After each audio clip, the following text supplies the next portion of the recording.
Olá, de todo o coração estamos celebrando mais um domingo de Páscoa, o terceiro desta vez.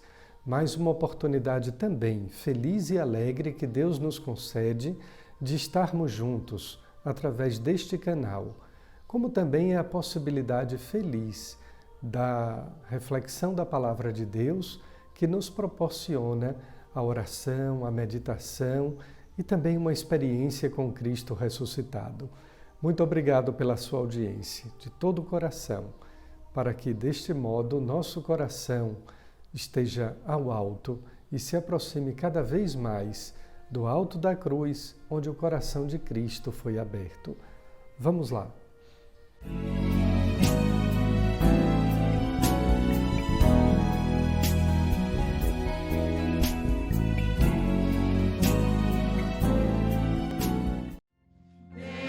Jesus aparecer e com eles vir comer, explicando a paixão.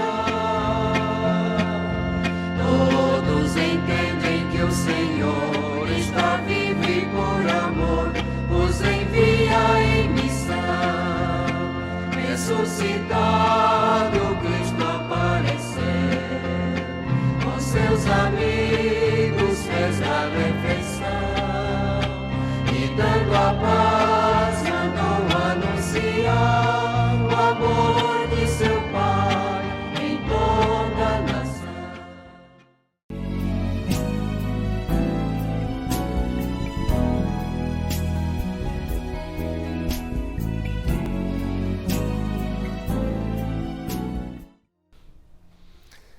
Queridos irmãos e irmãs, estamos no terceiro domingo do tempo pascal.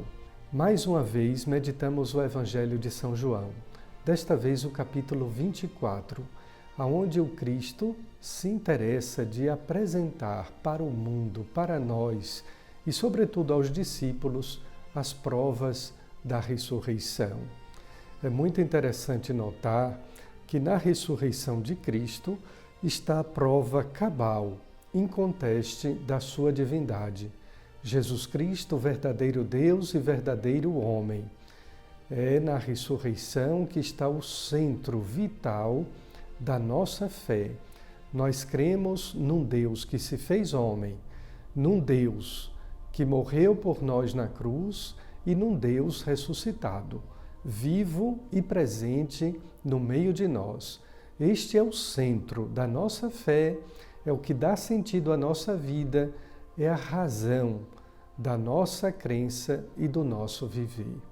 Portanto, este capítulo 24 possui esse interesse, demonstrar as provas da ressurreição de Jesus, para que nós, diferentemente dos discípulos, que ainda não tinham acreditado que ele deveria ressuscitar dos mortos no terceiro dia, nós possamos crer. Mas note bem, essas provas são provas de fé, não são provas históricas. Prova histórica é a cruz. Na história, Cristo morreu. Na fé, Cristo ressuscitou.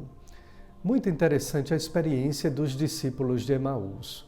Eles caminham com Jesus, porque Jesus se faz companheiro da nossa vida e da nossa caminhada.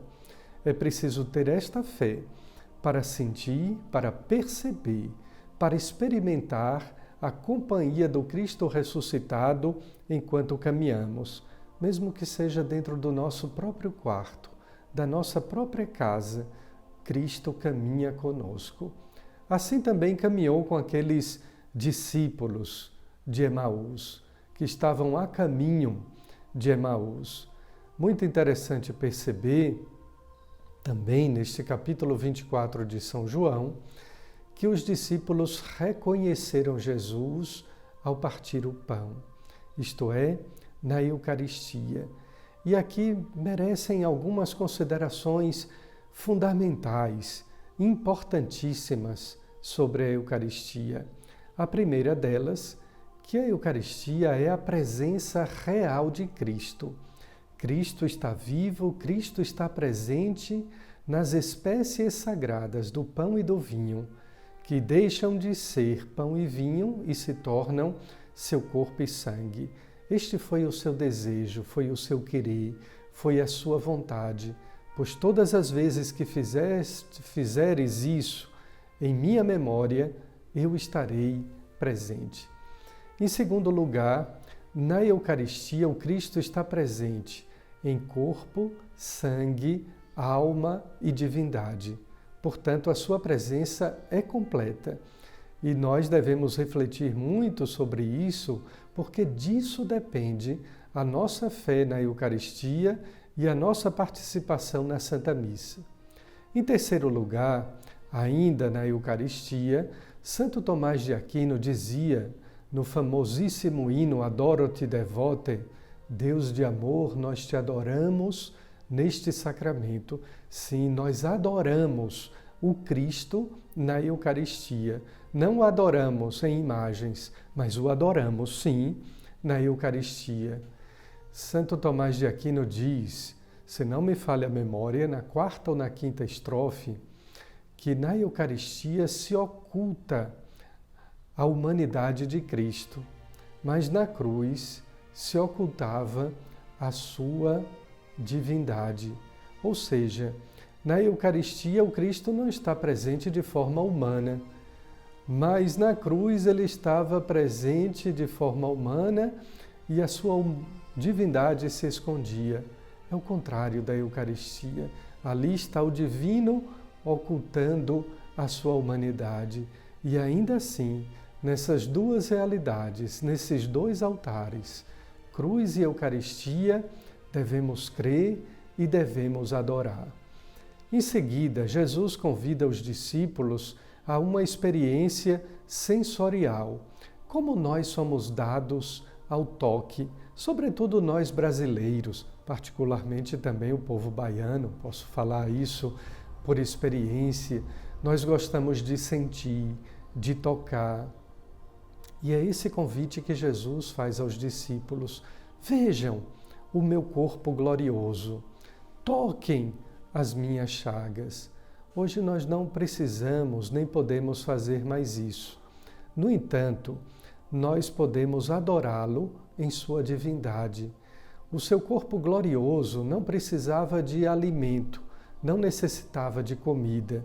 Ainda assim, Jesus faz aquele gesto para que os discípulos possam, de fato, compreender que ele havia ressuscitado, perceber que ele estava vivo, mesmo num corpo glorioso que não necessitava mais de alimentos.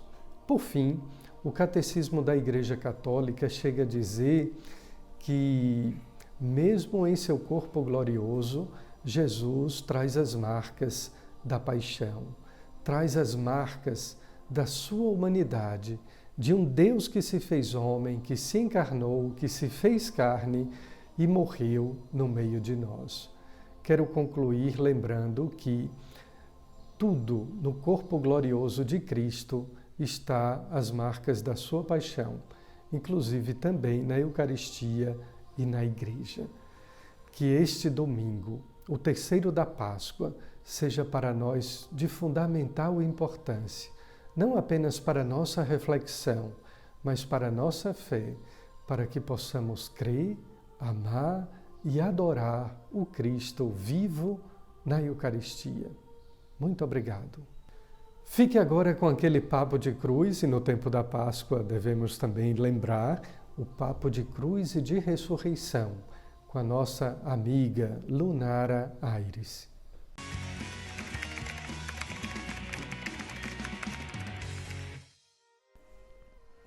Oi, gente, tá começando mais um Papo de Cruz. Vocês já sabem o meu pedido de sempre, nos ajudem a evangelizar. Compartilhe esse link com o máximo de pessoas possíveis. Se você está assistindo diretamente na TV, sai ligando, avisando aos amigos para poder acompanhar um pouquinho da Palavra de Deus desse final de semana. E hoje, o Papo de Cruz partilha com vocês um pouquinho da primeira leitura, que está em Atos dos Apóstolos, no capítulo 3, e eu vou compartilhar um trechinho com vocês para a gente meditar, a partir do versículo 17. Entretanto, irmãos, sei que agistes por ignorância, da mesma forma como vossos chefes. Assim, porém, Deus realizou o que antecipadamente anunciara pela boca de todos os profetas, a saber que seu Cristo havia de padecer. Arrependei-vos, pois, e convertei-vos, a fim de que sejam apagados todos os vossos pecados. Gente, no início dessa leitura, o que foi retratado aqui pelo discípulo foi o que o Cristo foi submetido a viver, né? A condenação entregue a Pilatos pela população, pelo povo daquela época. E o discípulo retrata nesse momento aqui pessoas que não conheciam, pessoas que não entendiam, pessoas que não acreditavam na vinda de Jesus, que ele era realmente o Messias, que ele era realmente o Filho de Deus. E por isso essas pessoas, por não conhecerem, por não acreditarem, por não se abrirem à verdade que Jesus proclamava, condenaram ele. Mas aí ele fala: eu sei que vós agistes por ignorância, agora pois nós sabemos. Depois de tudo que foi vivido pelo Cristo, depois da crucificação, depois de tudo que foi proclamado por ele e por todos os profetas, nós tomamos conhecimento daquilo que era realmente a promessa de Deus. E o que ele fala é: arrependei-vos dos vossos pecados, porque agora a gente já não padece mais no desconhecimento, a gente já não padece mais na desinformação. Então, os erros aqui são relatados que foram cometidos, erros que aconteceram, erros que entregaram o Filho do Deus vivo à cruz. E hoje nós não precisamos mais passar por isso, porque nós já temos certeza de quem é o Deus. Nós já entendemos de que nós não precisamos viver esses erros desenfreadamente. Nós sabemos que nós não padecemos no desconhecimento, porque nós entendemos o plano de Deus. Nós entendemos que nós não precisamos estar entregues ao erro e ao pecado, pois existe um justificador que morreu por nós. Então, nessa leitura, nessa primeira leitura, o que eu peço que fique registrado no coração de vocês é que, se a gente erra pela falta do conhecimento, se a gente erra pelo desalinhamento com aquilo que Deus espera por nós, espera de nós, a gente ainda tem uma segunda e uma terceira e uma quarta e uma quinta chance de acertar. Se a gente reconhecer no nosso coração que realmente Deus está disposto a se dar por nós e a nos perdoar, porque os planos dele são sempre melhores e a gente precisa aprender a reconhecer e a se enxergar e a se encaixar dentro dessa misericórdia dele, que nos perdoa, que perdoa os nossos erros, as nossas falhas e os nossos pecados. Então, por hoje é só. Eu encerro aqui o Papo de Cruz, deixando esse recado no coração de vocês. Se convertam, esqueçam os erros de vocês, caminhem junto à vontade de Deus para nossas vidas e a sua misericórdia se fará presente nos nossos dias.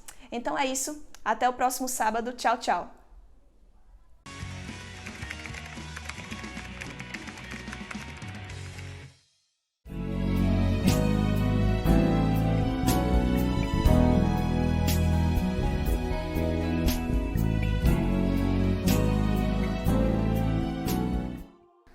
Concluímos este nosso programa agradecendo a Deus, agradecendo esta oportunidade, agradecendo a ressurreição do seu Filho Jesus Cristo, que por nós se entregou, que por nós nos deu a vida e venceu a morte, para que a nossa vida seja plena. Não temos o que temer, temos o que agradecer e também temos muito a pedir. Pedir a saúde do corpo, sim, como temos recorrido à intercessão e à proteção de Nossa Senhora, a saúde dos enfermos, mas pedir fé, pedir a Deus que nos dê cada vez mais a virtude da esperança, para que, crendo nele, esperando nele, possamos amá-lo cada vez mais. Que por intercessão de Nossa Senhora desça sobre todos vocês, vossos lares, vossas famílias, a bênção amorosa e protetora de nosso Deus, Pai, Filho e Espírito Santo. Amém. De coração, muito obrigado. Até a próxima. Com minhas forças